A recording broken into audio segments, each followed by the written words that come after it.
Hello, നമുക്കിന്ന് കുറച്ച് മുരിങ്ങേൻ്റെ ഇല കിട്ടിയിട്ടുണ്ട് കേട്ടോ. അതുകൊണ്ട് നമുക്ക് ഈസി ആയിട്ടൊരു തോരൻ ഉണ്ടാക്കിയാലോ. മുരിങ്ങേൻ്റെ ഇല ആർക്കും അങ്ങനെ ഇഷ്ടമാവാത്തൊരു സംഭവമാണ്, എന്നാലും എല്ലാവർക്കും ഇഷ്ടപ്പെടുന്ന രീതിയിൽ നമുക്കൊരു തോരൻ ഉണ്ടാക്കാം കേട്ടോ.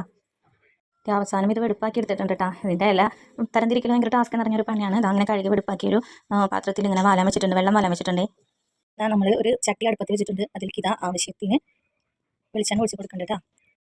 ചൂടായി വെളിച്ചെണ്ണയിലേക്ക് കുറച്ച് കടുക് ഇട്ട് കൊടുക്കുന്നുണ്ട് കേട്ടോ. കടുക് നല്ലോണം പൊട്ടിയതിന് ശേഷം തേങ്ങ ഇട്ട് കൊടുക്കുന്നത്.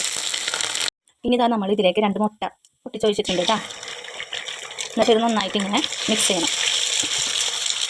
ഇതിലേക്ക് 1 ടീസ്പൂൺ മുളക് പൊടി ഇടാം കേട്ടോ. മുളക് പൊടി 1 ടീസ്പൂൺ ഇട്ടാൽ മതി, കാരണം നമ്മൾ മുരിങ്ങേൻ്റെ ഇലയിൽ ഒരു 5-6 പച്ചമുളക് കീറിയിട്ടിട്ടുണ്ട് കേട്ടോ.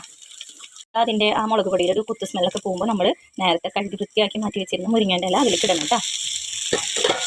പാകത്തിന് ഉപ്പും കൂടെ ചേർത്തിട്ട് നന്നായിട്ട് മിക്സ് ചെയ്ത് എടുക്കണം. പെട്ടെന്ന് തയ്യാറാക്കുന്ന ഒരു തട്ടിക്കുട്ടി വിഭവമാണ് കേട്ടോ ഇത്.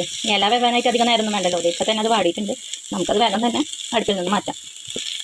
അവസാനം നമ്മുടെ മുട്ടത്തോടെ റെഡി ആയിട്ടുണ്ട് കേട്ടോ. നല്ല ടേസ്റ്റ് ഉണ്ട് കഴിക്കാനായിട്ട്. കുട്ടികളൊക്കെ നല്ല ആസ്വദിച്ച് കഴിക്കുന്ന ഒരു വിഭവമാണ് കേട്ടോ. അപ്പോൾ എല്ലാവരും ഒന്ന് ട്രൈ ചെയ്ത് നോക്കണം. ചാനൽ ഇഷ്ടപ്പെട്ടാൽ ഒന്ന് സബ്സ്ക്രൈബ് ചെയ്ത് ലൈക്ക് ചെയ്യണേ.